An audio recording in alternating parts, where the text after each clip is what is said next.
Selanjutnya yang menyebabkan doa tak terjawab dari sebab matinya hati, qultum annal mauta haqqun wa lam tasta'iddu lahu. Kamu berkata, kamu yakin bahwa mati adalah sesuatu yang benar, tapi kamu tidak pernah punya persiapan untuk mati. Padahal menurut logika, orang yang akan bepergian jauh tentu dia harus mempunyai bekal yang cukup. Semakin jauh jarak perjalanan yang akan ditempuhnya, semakin banyak perbekalan yang harus dibawanya. Dahulu, seketika beberapa jamaah dari Yaman akan melaksanakan ibadah haji dengan nekat, mereka berprinsip, pokoknya kan berangkat haji jadi tamunya Allah, nanti Allah yang akan ngelayanin. Mereka nekat, modal badan doang berangkat. Diadukan kepada baginda Rasul, lalu turun peringatan dari Allah, wa tazawwadu fa inna khairaz zadi taqwa. Jangan begitu, bawa bekal, sesungguhnya bekal yang paling baik adalah takwa. Bahwa berangkat dengan bekal takwa itu bekal yang paling utama, tapi bekal-bekal yang lain pun jangan diabaikan.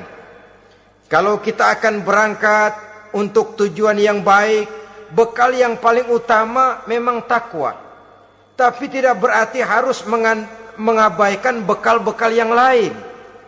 Begitulah, semakin jauh perjalanan yang akan kita tempuh, semakin banyak bekal yang harus kita hadapi. Kalau saudara mau pergi ke Surabaya, tidak membawa bekal kemudian berani berangkat, rasanya sih saya pikir itu bukan berani, nekat namanya. Sama saja orang belum pernah sembahyang mati, nekat tuh orang, berani amat. Belum berbuat kebaikan barang sedikit pun sudah mati, nekat namanya itu. Sama saja tadi, nggak bawa bekal apa-apa berangkat ke Surabaya. Sampai Surabaya belum tentu, sengsara udah jelas. Belum punya bekal yang baik sudah mati. Sampai ke surga belum tentu, tapi kebelangsak dan sengsara, rasa-rasanya pasti itu. Oleh karena itu, kalau kita yakin mati sesuatu yang benar, sesuatu yang pasti datang menimpa, maka hendaklah kita mempersiapkan bekal. Kemudian idda'aitumun najata minan nar wa ramaitum fiha anfusakum. Kamu memproklamirkan diri ingin selamat dari neraka, tapi kamu lemparkan dirimu ke dalam neraka. Bagaimanapun bajingannya bajingan, kalau ditanya ente mau masuk neraka enggak? Jawabannya pasti enggak. Itu pasti. Perbuatannya sendiri yang melemparkan dirinya ke dalam neraka, membiarkan dirinya berlarut-larut, bertimbun-timbun dalam dosa dan kesalahan, dan tidak akan ada niatan untuk memperbaiki diri. Hanyut di meja judi, habis ditelan minuman keras, fitnah sana fitnah sini, hasud sana hasud sini. Padahal mulutnya ingin selamat dari neraka, perbuatannya malah melemparkan dirinya ke dalam api neraka. Tidak ada orang yang lebih sayang kepada diri kita selain kita sendiri. Dan menyayangi diri itu tidak cuma dengan memandikannya sehari 3 kali, memakaikannya parfum dengan segala macam merek, memakai sabun yang wangi-wangi, minyak yang harum-harum. Lebih daripada itu, jaga dan sayangi diri. Jangan jatuhkan dia ke dalam perbuatan-perbuatan yang bisa menjerumuskan diri itu ke dalam neraka. Kemudian disambung oleh Imam Al-Faqih Abu Lais yang menyebabkan doa tidak terjawab karena hati mati. Idda'aitum dukhulal jannah walam ta'malu laha. Kamu ingin masuk surga, tapi kamu berat mengamalkan perbuatan yang bisa menyampaikan kamu ke surga. Semua kita kalau ditanya, mau masuk surga? Mau. Tapi jarang yang berlomba melakukan perbuatan-perbuatan yang bisa menyampaikan kita ke surga. Kemudian yang terakhir kata Imam Al-Faqih Abu Lais, dafantum mautakum walam ta'tabiru laha. Kamu menguburkan orang yang mati di antara kamu, tapi kamu tidak bisa mengambil iktibar, tidak bisa mengambil pelajaran dari mayit yang jenazah yang kau kuburkan itu. Mestinya kan nguburin orang tuh membuat sadar. Iya, kalau sekarang saya baringkan di liang lahat, menghadap ke arah kiblat, bantalnya tanah, setelah itu ditutup dengan papan, lalu ditimbun dengan tanah. Iya, sekarang giliran dia, giliran saya, entah besok, lusa, bulan depan, tahun depan, tapi pasti mengubur mayat, mengubur jenazah, tapi tidak bisa mengambil iktibar dari yang dilaksanakannya itu. Ini merupakan penyakit-penyakit batin yang merupakan handicap, yang menimbulkan jarak antara kita dengan Allah Subhanahu wa ta'ala. Pantas kalau itu semua ada pada diri kita, hati jadi mati. Dari hati yang mati, doa tidak akan tembus. Kita tidak lagi akan diperdulikan oleh Allah Subhanahu wa ta'ala. Dan itu sekali lagi kemalangan yang terbesar dalam kehidupan kita. Bagaimana jalan keluarnya? Pertama, memperbaiki batin kita, menyelamatkan diri daripada penyakit-penyakit yang bisa mematikan hati seperti yang sudah saya sebutkan tadi. Yang kedua, berdoa dengan adab, sehingga tata cara di dalam kita bermohon kepada Allah Subhanahu wa ta'ala dibicarakan secara khusus oleh Al-Imamul Ghazali dalam kitab Ihya beliau yang disebut adabud doa. Adab di dalam kita melaksanakan doa kepada Allah Subhanahu wa ta'ala. Setelah batin ini bersih dari penyakit-penyakit hati yang bisa menyebabkan hati jadi mati, berdoalah kita kepada Allah. Bagaimana adabnya? Kata Imamul Ghazali rahimahullah, yang pertama hendaklah ia di dalam berdoa itu memilih waktu yang mulia. Minal awqatis syarifah, kata beliau. Memilih waktu-waktu yang punya nilai mulia. Ramadan dalam 1 tahun, Jumat dalam tiap minggu, sepertiga malam yang akhir pada setiap hari. Waktu-waktu yang punya nilai mulia. Walaupun misalnya saudara berdoa pada hari Kamis, tidak ada halangannya Allah mau kabulkan. Ini tidak berarti bahwa kalau sudah berdoa hari Jumat lalu hari Kamis tidak mau berdoa, tidak. Lebih memilih mengintai waktu-waktu yang punya nilai mulia. Lailatul Qadar sekali dalam setahun. Waktu-waktu yang punya nilai mulia. Logikanya begini, saudara-saudara. Kalau kita datang ke rumah seseorang, tujuan utama kita minjem duit, yang paling pertama kita perhitungkan tanggal berapa nih? Kan itu toh, tanggal berapa? Kalau tanggal 20 atuh minjem duit, orang lagi ngap-ngapan, boro-boro dia bisa minjemin, dia sendiri mungkin lagi pusing. Kita lebih dulu kita amatin tanggal berapa nih? Yang enak sore apa siang? Jam 2. Jam 2 dia baru pulang dari kantor, tapi giliran tidur. Kalau dia tidur dibangunin, datang mau minjem duit, kagak dimaki-maki sudah kebagusan deh. Kan kita lihat waktunya, timingnya kata orang sekarang. Tanggal berapa, sore apa malam, apalagi gulam apa terang bulan. Itu semua sudah kita atur sedemikian rupa, memilih waktu. Yang kedua kata Imamul Ghazali, memilih keadaan yang istimewa. Kalau tadi soal waktu, yang kedua soal keadaan. Ada situasi-situasi di mana doa itu diijabah oleh Allah Subhanahu wa taala. Di antaranya kata Imam Abi Hurairah,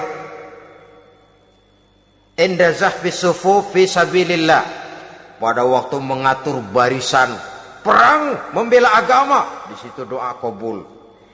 Inda nuzulil ghais, ketika turun gerimis, di situ doa makbul. Inda iqamis shalah, ketika salat mau didirikan, riwayat lain bainal azan wal iqamah, antara azan dan qomat, di situ doa makbul. Itu memilih keadaan-keadaan. Kemudian yang ketiga, kata beliau, berdoa menghadap kiblat. Ya, apa kalau doa madhab mudik Tuhan gak tahu? Tahu. Tuhan gak dengar? Dengar. Cuma lebih etis. Lebih etis kalau kita berdoa menghadap ke arah kiblat. Saudara-saudara kaum muslimin rahimakumullah. Yang keempat, hifdzus saut, menyederhanakan suara.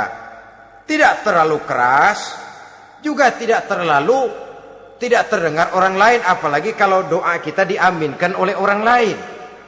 Tidak usah terlalu keras. Kenapa? Karena Allah yang kita meminta kepadanya bukan zat yang tuli, bukan zat yang buta, bukan zat yang tidak dengar, bahkan Dia Maha dengar. Juga tidak terlalu seperti orang berbisik-bisik, apalagi kalau doanya doa bersama-sama. Tapi kadang-kadang terdorong oleh husnuzon dari para makmum saja. Tidak peduli apa yang dibaca oleh imam, yang kedengaran cuma amin aja gerengan. Amin, amin, amin, amin, amin, amin.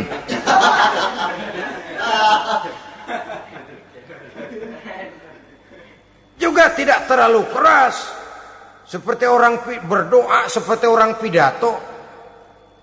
Saudara-saudara kaum muslimin rahimakumullah. Yang kelima, alla yatakallafa saja fid doa. Dalam berdoa, kalau istilah kita, jangan nyelongcong. Sajak sujak ini menunjukkan sikap berani kepada Allah. Misalnya ada orang berdoa, ya Allah ampunilah saya kalau engkau mau. Kalau Allah mau, kasihanilah saya ya Allah kalau engkau mau. Itu doa orang songong.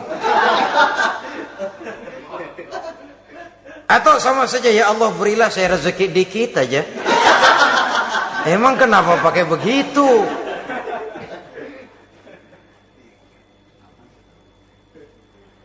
Allah yatakallafa saja fid doa. Yang keenam, kata Imamul Ghazali, at-tadarru' wal khusyu', dengan tadarru' dan khusyuk, dengan sikap tawadu, benar-benar ya seperti kita lah kalau datang memang menghajatkan pertolongan dari seseorang, segala action kita atur supaya hajat kita itu kabul, kan begitu. Kadang-kadang istilah orang kalau perlu ngesor mah ngesor dah, yang penting permintaan dikabulkan, gitu saja. Kita lihat sekarang ini, ramai orang bicara soal film-film Parno. Kelihatannya pendatang-pendatang baru, pokoknya asal bisa main dah, bugil ya bugil dah. Yang penting nyohor, bisa tampil. Walaupun dalinya semua sama, mula-mula cuma iseng.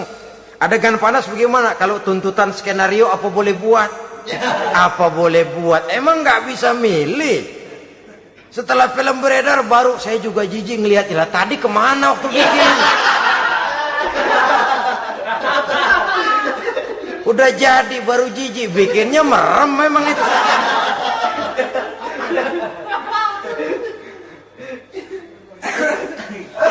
Tapi ada satu analogi, asal bisa main, asal bisa tampil di layar, apa saja jadi taruhan sudah. Bugil ya bugil dah, nggak soal dah. Pokoknya bisa main, tampil, nyohor, masuk koran. Udah seperti kata-kata orang Arab, bul ala zamzam fatu'raf. Kalau pengen terkenal, kencingin sumur Zamzam. Artinya apa? Bikin yang aneh-aneh, yang orang nggak kerjain, ntar ngetop. Yang ngetop lempengan jeleknya. Sumur Zamzam dikencingin, kan nyohor itu. Sedunia orang kenal. Kenapa? Gila.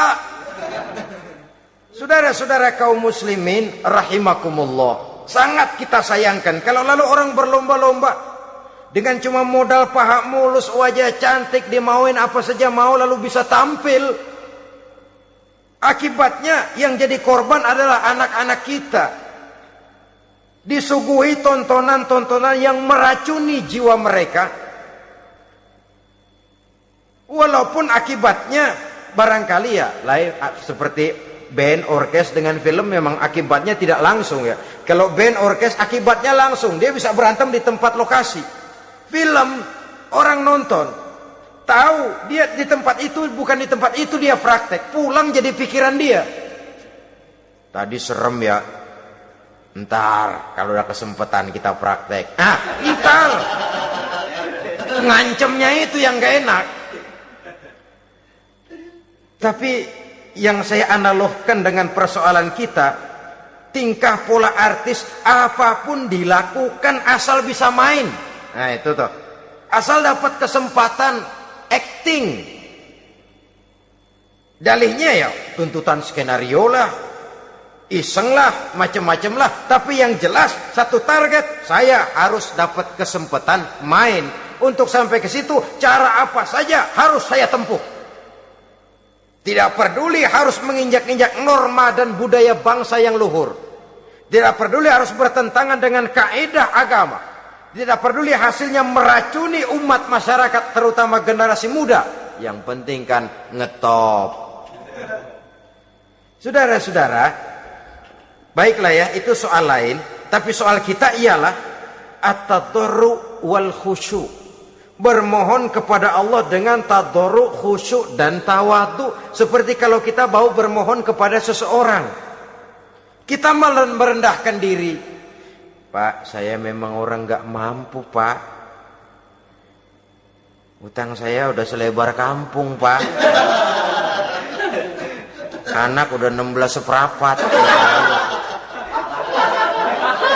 Apa saja kita meratap, menghibah, mengeluh, merintih, ujungnya kan yang penting gue minjem duit dapat dah gitu. Apa kayak diomongin, pokoknya pulang bawa duit, itu saja. Itu strategi manusiawi. Kalau ini kita adakan konteks, oh iya, kepada Allah lebih lagi kita tadarru, khusyuk, tawadhu. Doa dengan tawadhu, sebab kita akan bermohon kepada yang serba maha. Menghadap ke arah kiblat, duduk bertafakur dengan khusyuk, tawadhu. Jangan doa sembari tolak pinggang.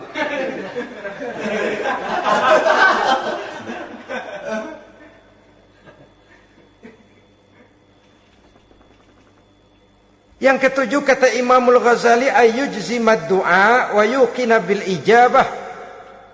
Hendaknya dia menjazamkan doanya itu dan yakin bahwa doanya akan dikabulkan oleh Allah. Sebab kata Nabi, innallaha la yaqbalu du'aan min qalbin ghafilin lahin. Allah subhanahu wa ta'ala tidak akan menerima doa dari hati yang lalai dan main-main. Doa ke orang ogah-ogahan.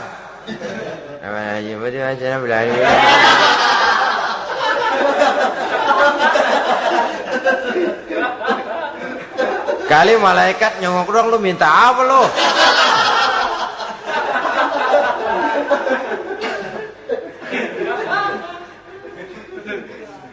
Seperti tadi itu, kita datang mau minjem duit sama orang, ngomongnya ogah-ogahan. Minjem duit dikasih syukur, enggak ya udah. Ya enggak dah, enggak dikasih sudah. Kenapa? Mintanya begitu. Enggak serius dan enggak yakin bahwa doanya akan dikabulkan. Kalau kita sudah punya keyakinan, jangan-jangan doa saya enggak diterima Allah. Enggak. Kata Allah, ana inda zanni abdi bi. Aku sih bagaimana menurut sangka hambaku kepadaku saja. Kalau sangkanya baik, aku baik. Kalau sangkanya doanya dikabulkan, aku kabulkan. So itu doa harus dengan pasti dan harus dengan yakin doa itu akan dikabulkan dan meluruskan harapan, membenarkan cita-cita, meluruskan maksud apabila doa itu dikabulkan oleh Allah Subhanahu wa taala. Saudara-saudara, oleh karenanya jangan doa setengah hati. Jangan berdoa sambil main-main. Apalagi menghadap kiblat dengan dua tangan terangkat sebagaimana dicontohkan oleh Rasulullah sallallahu alaihi wasallam. Bahwa berdoa tanpa mengangkat kedua tangan pun Allah tahu, Allah dengar, tapi kelihatannya kurang serius. Seolah-olah terserah ada Tuhan, mau dikasih ya kasih, enggak ya udah. Seolah-olah kita tidak serius dalam berdoa. Kemudian yang berikutnya kata Imamul Ghazali, ayyaftatahad du'a bi zikrillah fala yabda'u bisu'al. Hendaknya dia mulai berdoa itu dengan menyebut nama Allah, berzikir kepada Allah, fala yabda'u bisu'al, jangan langsung memulai dengan permintaan. Ini tata krama etisnya. Sama juga orang kirim surat, salam sejahtera kami haturkan, padahal mah nggak ada itu juga nggak apa-apa. Itu kan maksud mukaddimah saja. Besar harapan kami semoga Bapak dan sekeluarga di sini pun berada dalam keadaan sehat walafiat. Selanjutnya kami telah dengar dari berbagai teman tentang kedermawanan Bapak, tentang bantuan Bapak di berbagai bidang yang menyangkut sosial pendidikan. Sehubungan dengan itu maka kami bermaksud mengajukan permohonan. Baru masuk itu mah 15 kalimat kesonoin, urusan lain. Intinya sehubungan dengan itu kami bermaksud memohon kepada Bapak. Kita mulai, salam sejahtera kami haturkan, bersama ini pula kami, macam-macam lah. Sama juga seperti tadi itu, kita datang mau minjem duit, datang karena kita tahu datang habis bulan, malam terang bulan, udaranya sejuk, ngobrol lah kita, dapet teh. Apa kabar Pak? Baik. Aduh Bapak sih untung dah Pak, kaya pemurah lagi. Saya tahu Bapak banyak nyumbang di mana-mana. Di Angon aja tuh orang di Angon.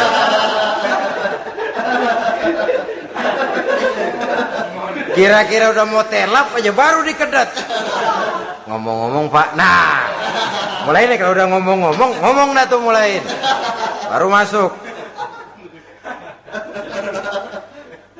Jadi etisnya berdoa itu dimulai dengan zikrullah. Karena itu umumnya dimulai dengan alhamdulillahi rabbil alamin. Kita puji dulu Allah. Alhamdulillahi rabbil alamin hamdan yuwafi ni'amahu wa yukafi'u mazidah. Kita puji dulu Allah. Seperti orang tadilah. Kita puji dulu kebaikannya. Walaupun pada akhirnya kita minjem duitnya. Ya, sebenarnya Allah nggak perlu dipuji toh. Dipuji atau tidak Allah tetap termulia. Ini etis manusia. Allah tidak berharap untuk dipuji oleh manusia. Allah tidak untung seluruh alam memujinya. Manusia mau memuji atau tidak itu urusan manusia sendiri. Allah tidak minta untuk dipuji. Allah juga tidak gila kepada pujian. Kalau kita memulai doa dengan pujian, etis kita kepada Allah Subhanahu wa taala di dalam kita bermohon kepadanya. Saudara-saudara kaum muslimin rahimakumullah. Kemudian menyesuaikan doa dengan kondisi. Ini termasuk syarat batin ya, taubat, waraddul mazalim kata Imam Ghazali, menolak segala macam kezoliman. Artinya kalau berdoa itu tahu diri. Kalau gaji kita sebulan 700 atau 800 900 ribu, berdoa minta rezeki 1 juta, itu tahu diri namanya. Kan cuman kurang 100 ribu. Ya, kalau kerja kagak minta gajian 1 juta. Pengen doa dikabulkan, rasanya secara etis nggak tahu diri orang berdoa seperti itu. Orang datang mau minta duit, mau pinjam duit kepada kita, kan kita lihat kira-kira mampu ngembaliin nggak nih orang. Kita lihat, kita evaluasi kemungkinannya. Lalu si yang minjem tentu tahu diri. Kalau memang kekuatannya ngembaliin tidak seperti kekuatannya mulangin, hendaknya dia timbang rasa. Begitu juga kepada kita etisnya kepada Allah Subhanahu wa ta'ala. Tahu diri, menyesuaikan doa dengan keadaan. Kalau tidak, ada gap terlalu jauh panggang daripada api, nanti nasibnya bagai si pungguk merindukan bulan.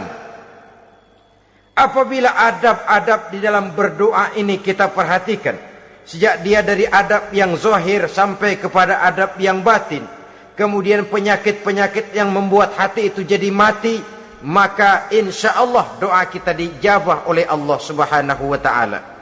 Dalam Al-Baqarah ayat 186, Allah Subhanahu wa ta'ala menjelaskan, wa iza sa'alaka ibadi anni fa inni qarib ujibu da'watad da'i iza da'ani falyastajibu li wal yu'minu bi la'allahum yarshudun. Apabila hambaku bertanya kepadamu Muhammad tentang aku, kata Allah, fa inni qarib, katakan kepadanya, aku dekat sekali dengan mereka.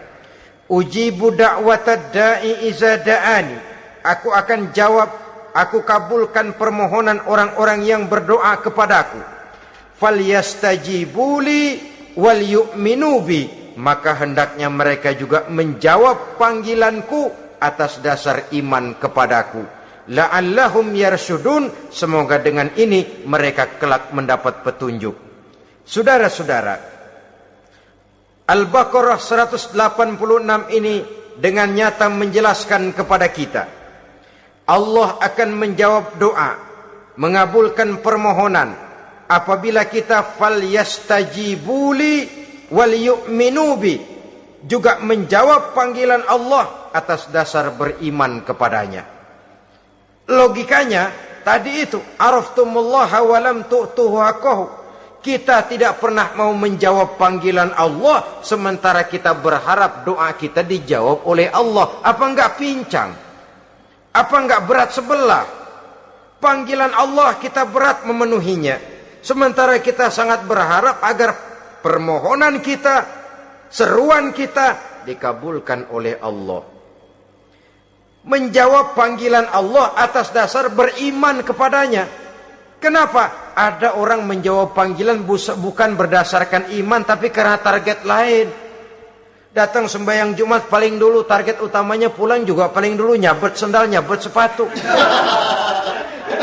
Menjawabnya iya, tapi tidak karena iman.